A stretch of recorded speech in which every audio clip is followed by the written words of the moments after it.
아멘. 5월 가정의 달이 되었습니다. 여러분의 자녀손들 또 여러분의 가정에 하나님의 나라가 이루어지고 하나님의 은혜와 축복이 넘치시기를 바랍니다. 오늘도 계속해서 복음의 능력과 그 축복에 관한 말씀을 이어가겠는데요.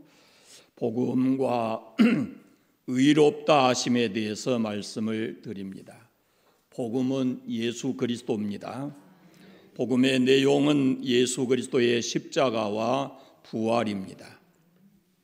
로마서 1장에 이 복음은 모든 믿는 자들에게 구원을 주시는 하나님의 능력이라 말씀하셨고, 고린도전서 1장에는 십자가에 녹아 멸망하는 자들에게는 미련한 것이요 구원을 얻은 우리에게는 하나님의 능력이라 이렇게 말씀하십니다.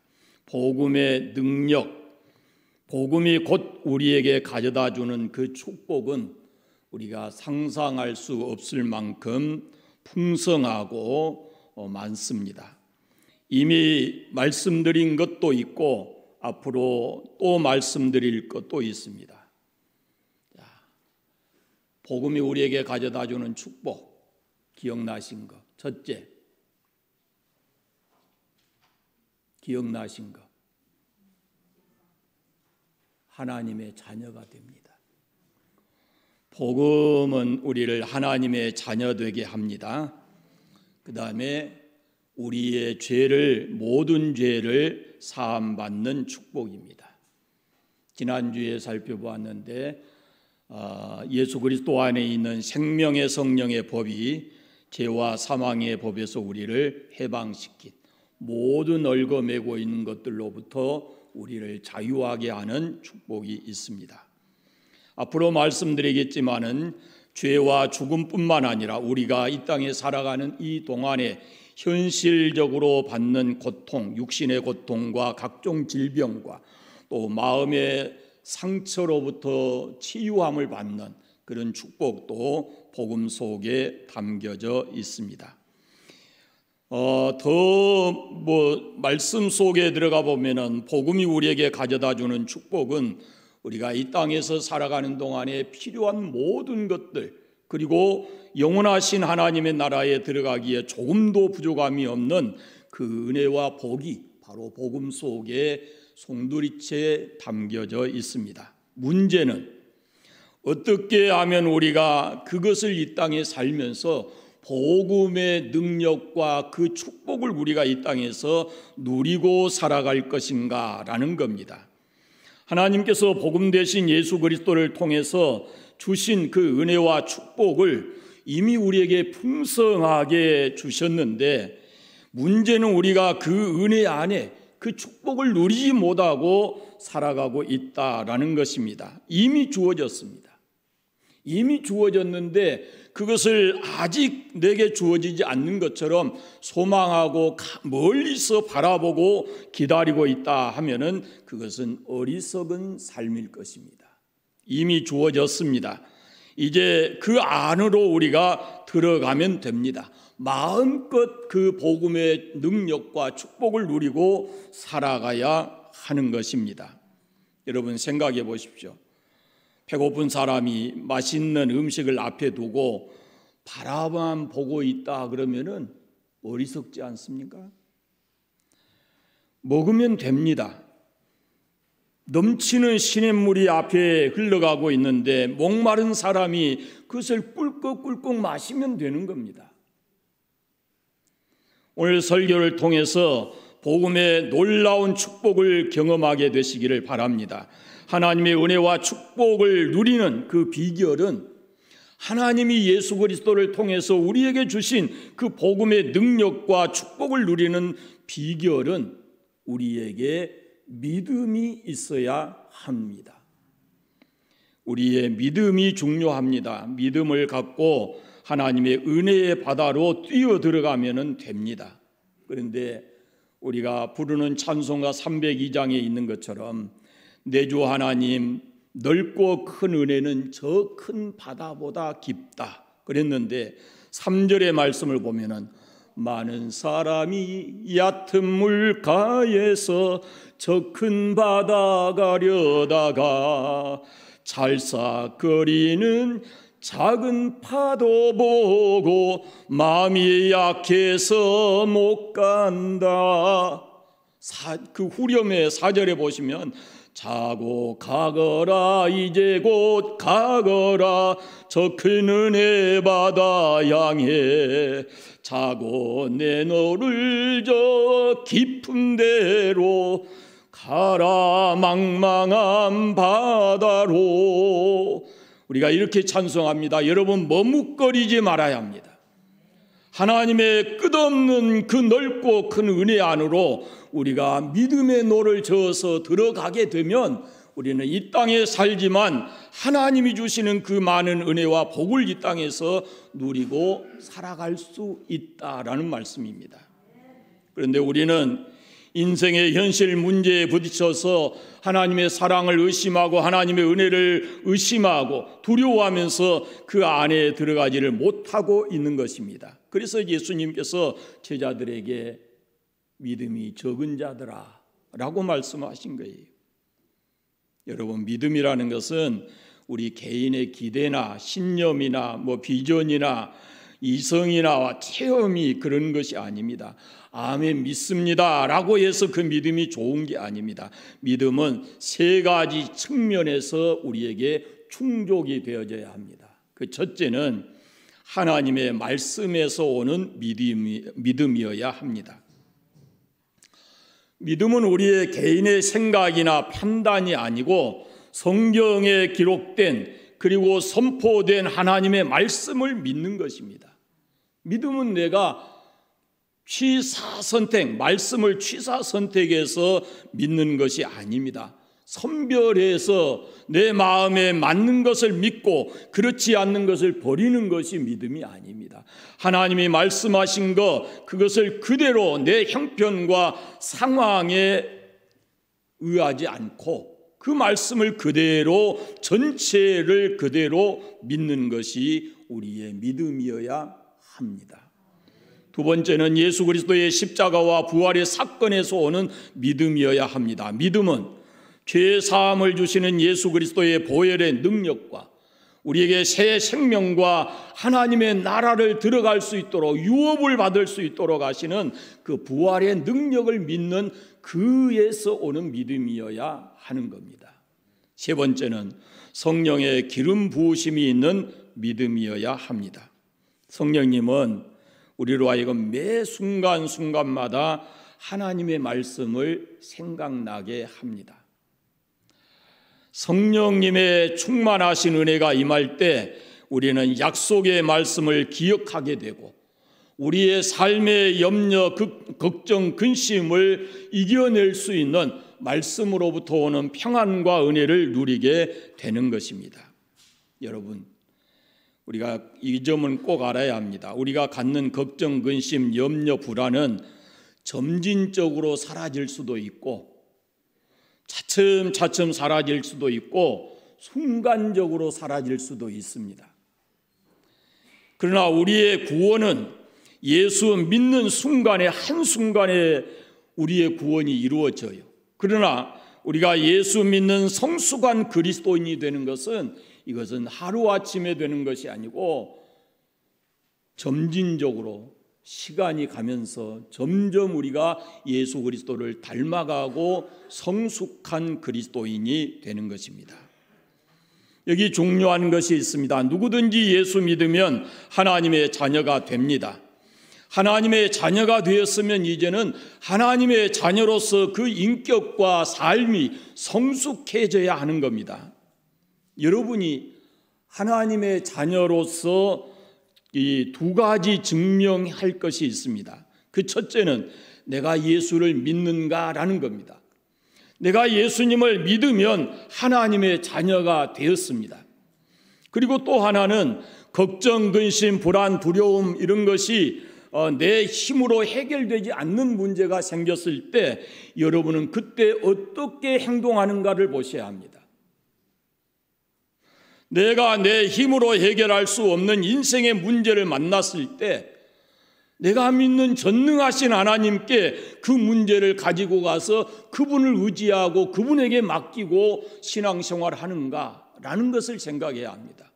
만약에 하나님을 아버지로 믿으면서도 문제를 내가 다 끌어안고 고민하고 괴로워한다면 여러분의 신앙은 문제가 있는 것입니다. 우리는 하나님이 우리 아버지십니다.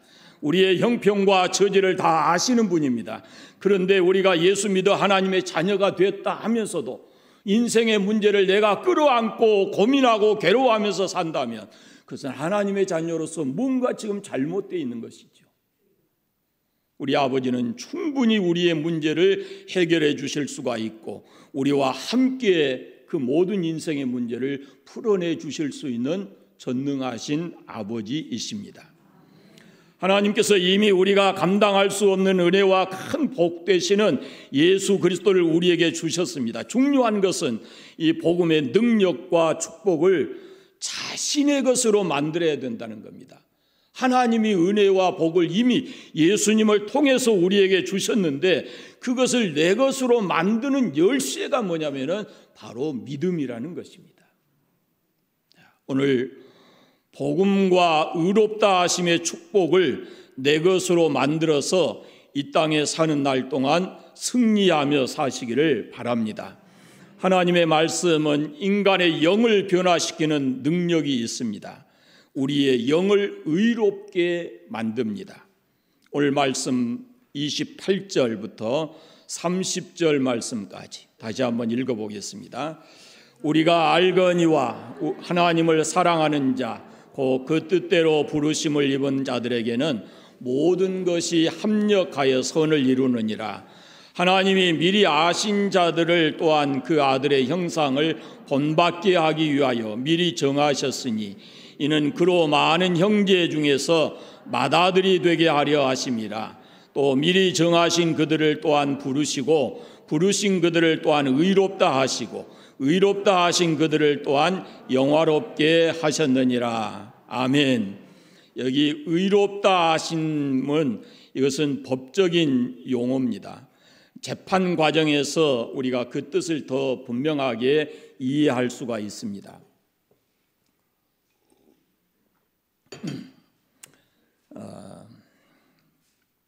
법정에 가면은 죄를 범한 피고인이 있고 그리고 피고인을 기소한 검사가 있고 그 피고인을 변호하는 변호사가 있고 그리고 그 죄에 대해서 최종 판결을 내리는 판사가 있습니다.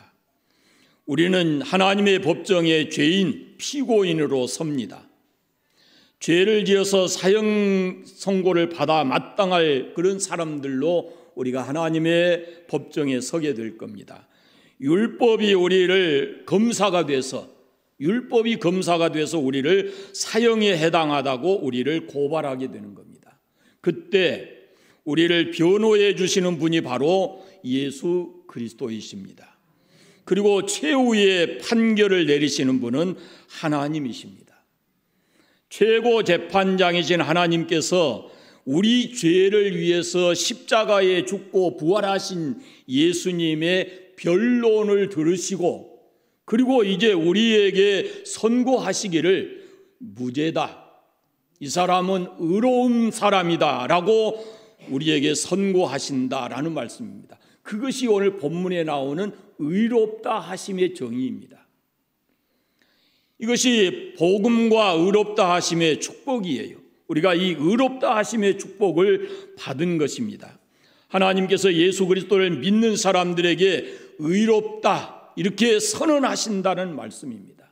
이미 우리가 예수 그리스도 안에 있고 예수님을 십자가에 죽은 예수님을 우리의 구주로 믿는다면은 이미 하나님께서는 그리스도의 십자가에 죽으신 예수 그리스도의 변론을 들으시고 우리를 향해서 의로운 사람이다 이렇게 선고하신다라는 말씀입니다. 에베소서 2장에 보면은 그는 허물과 죄로 죽었던 우리를 살리셨도다. 그때 너희는 그 가운데서 행하여 이 세상 풍속을 따르고 공중의 권세 잡은 자를 따랐으니 곧 지금 불순종의 아들들 가운데서 역사하는 영이라. 전에는 우리도 그 가운데서 우리 육체의 욕심을 따라 지내며 육체와 마음이 원하는 것을 하여 다른 이들과 같이 본질상 진노의 자녀이었더니 했습니다.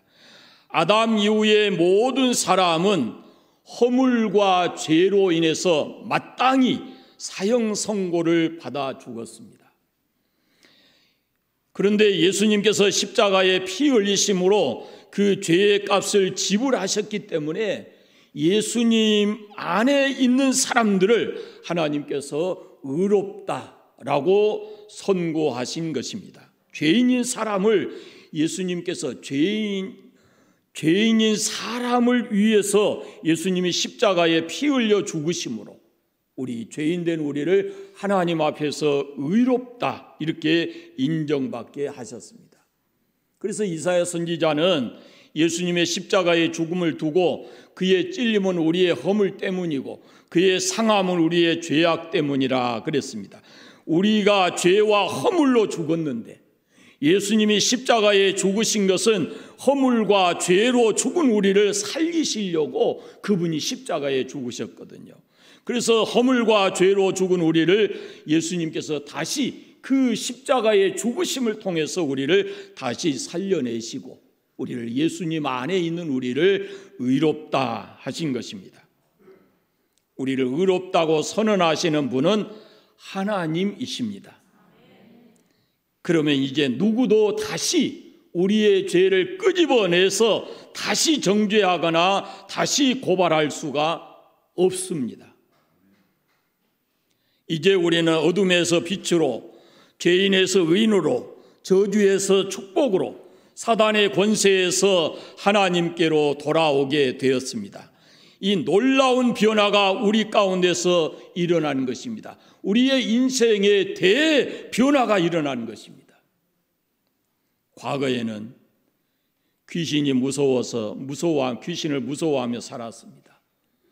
한마디로 마귀의 바위였습니다. 어둠과 저주 가운데서 두려워하며 살았습니다. 이제는 그러나 하나님의 자녀가 되었습니다. 이제는 하나님의 은혜로 삽니다. 이제는 귀신이 우리를 무서워합니다. 하나님이 주신 담대함과 평안을 누리며 살게 되었습니다. 28절 말씀에 우리가 알거니와 하나님을 사랑하는 자 곧 그 뜻대로 부르심을 입은 자들에게는 모든 것이 합력해서 선을 이루느니라 했습니다. 우리가 의롭다고 인정받는 근거는 예수님의 십자가의 죽음이 구체적인 이유지만은 그보다 앞서서 하나님의 절대적 사랑과 은혜에 근거하고 있습니다. 하나님을 사랑하는 자 곧 그때로 부르심을 입은 자들에게는 의롭다 선언하신 겁니다. 하나님을 사랑하는 자 그 뜻대로 부르심을 입은 자들이 예수 그리스도 안에 있고 그 예수 그리스도 안에 있는 사람들을 하나님께서 의롭다 하십니다. 그래서 앞서 로마서 3장에 보시면 모든 사람이 죄를 범하였음에 하나님의 영광에 이르지 못하더니 그리스도 예수 안에 있는 속량으로 말미암아 하나님의 은혜로 값없이 의롭다 하심을 얻은 자 되었느니라. 우리가 예수 그리스도 안에 들어가게 된 것이 그것이 바로 하나님의 은혜고 하나님의 사랑이라는 겁니다. 예수 그리스도 안에 있는 사람들을 하나님께서 의롭다 선언하시는데 우리 죄인된 우리가 예수 그리스도 안에 들어가게 된 것이 바로 하나님의 사랑이요 은혜라는 것입니다. 의롭다 하심, 속량 같은 의미입니다. 의롭다 하시면 법적 용어이고 속량이라는 말은 상업적 용어입니다. 속량은 돈을 지불하고 샀다라는 의미입니다. 당시에 노예제도가 있었습니다. 예수님 당시에도 돈을 주고 노예를 사고 노예를 사게 되면 주인의 소유물이 됩니다. 주인이 소유물인 노예를 자기 마음대로 할 수 있는 권리가 있습니다. 좋은 주인은 그러나 그 노예에게 값을 주고 사서 그 노예를 풀어서 자유인이 되게 하는 그런 좋은 주인도 있습니다. 그것이 바로 속량입니다. 내가 값을 주고 사서 그를 자유하게 해주는 그 값을 지불하고 사는 것을 가리켜서 속량 그럽니다. 그러면 죄인된 우리를 얽어매고 있는 이 죄, 사단의 권세가 있었는데 우리를 이곳으로부터 풀어내기 위해서 예수님께서 값을 지불하시는데 그것이 바로 십자가에서 값을 지불하십니다. 자신의 생명과 피를 주어서 죄인된 우리를 위해서 값을 지불하시고 우리를 속량하셨다라고 말씀하는 겁니다. 예수 그리스도의 공로로 우리는 하나님 앞에 의롭다 하심을 얻었습니다. 여러분, 우리가 죄인이었던 것은 과거입니다. 나를 위해서 십자가에 피 흘려 죽으시고 부활하신 예수님을 믿는 순간, 그 예수님이 나의 구주임을 믿는 순간에 우리는 의롭게 되었습니다. 이제는 하나님의 자녀로서, 의롭게 된 하나님의 자녀로서의 우리가 삶을 살아야 하는 겁니다. 그래서 예수 그리스도를 믿는 하나님의 자녀로서 이제 하나님의 자녀다운 훌륭한 인격과 성품과 그리고 삶을 우리가 이 땅에서 살아내야 하는 겁니다. 그런데 우리는 여전히 연약하기 때문에 우리가 꼭 해야 되는 것이 있는데 그것이 바로 두 가지입니다. 하나는 말씀과 하나는 성령의 도우심입니다. 이것이 있어야 우리가 이 땅에서 하나님의 자녀로서 훌륭한 인격과 성품을 가지고 아름다운 성공적인 인생을 살아낼 수가 있는 것입니다. 29절 말씀을 다시 읽어보겠습니다. 하나님이 미리 아신 자들로 또한 그 아들의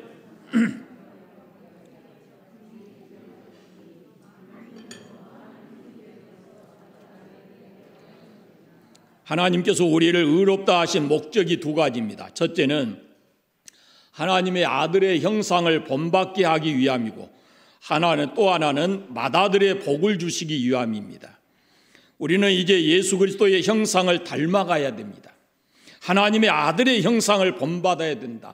예수 그리스도의 그 인격과 성품과 마음을 닮아가야 합니다.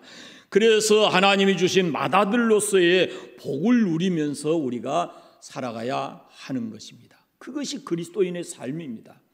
30절 말씀을 다시 읽겠습니다.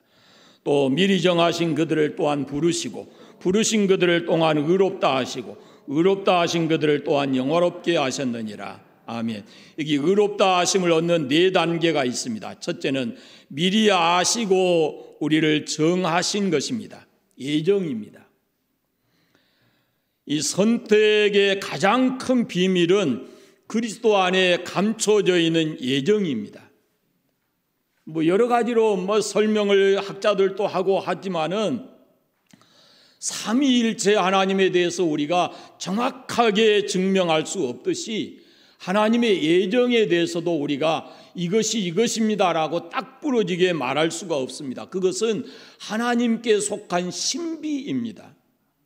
절대로 세상적인 지혜와 어떤 것을 가지고 하나님이 왜 이 사람을 미리 정하셨을까, 왜 택하셨을까 우리가 정확하게 설명해 낼 수 없습니다. 그건 하나님의 신비스러운 몫입니다.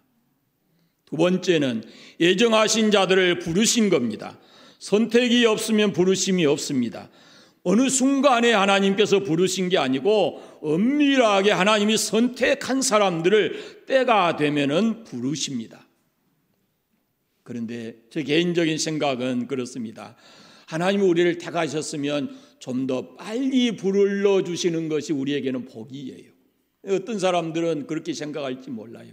그냥 마음껏 살다가 죽기 전에 하나님이 날 택하셨다면 죽기 전에 그냥 불러서 천국만 가게 해주시면 아마 그렇게 생각하는 사람도 있을 거예요. 세상이 너무 좋아서.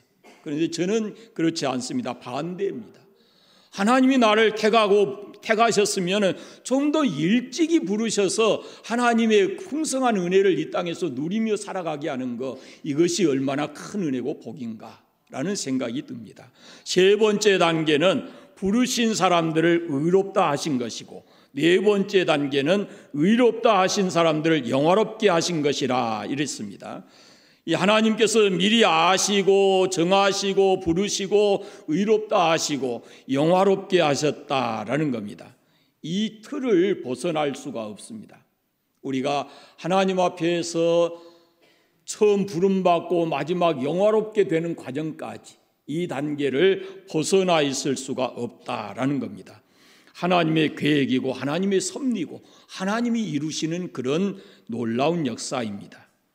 우리는 이제 하나님의 자녀, 예수 그리스도의 복음을 믿고 하나님의 자녀가 되었습니다. 하나님의 자녀로서 우리가 이 땅에서 삶의 성숙함도 보여야 되지만 하나님의 자녀로서 우리가 하나님이 주시는 그 은혜와 복을 이 땅에서 마음껏 누리면서 살아가야 하는 거 아니겠습니까? 하나님의 자녀답게. 그래서 이 복음이 우리에게 가져다주는 이런 축복 하나하나를 놓치지 않기를 바랍니다. 특별히 이제 말씀의 결론을 맺습니다.